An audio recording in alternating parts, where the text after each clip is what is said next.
Not many of the working class people in Tallahassee, for example, feel that. Not many people in Tallahassee felt the after COVID or during COVID, the stock market jumps. The average employer just saw a bunch of just empty, employment options and low wages and everything still, and the same old. So, well, okay, so I think that the fundamental idea with regard to, it's almost two separate questions, and so I'm going to take them one at a time. The reason I'm separating the questions is because when it comes to corporate bailouts, for example, I'm sure you and I agree.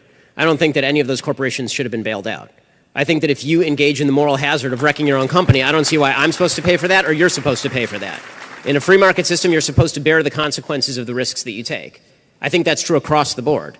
And I think that whether you're a big rich guy on Wall Street and you lose your entire company, or whether you're a guy who took out a loan that you couldn't afford on your house, if you take out too much, that is, as I am constantly saying, a you problem. If you take a risk and then you bear the consequence of that risk, that's no one's fault but your own. And anybody who comes in to bail you out from that, particularly if you're talking about with like billions of dollars in order to prop up a particular lifestyle, that's a huge mistake and it's a huge problem, and I totally agree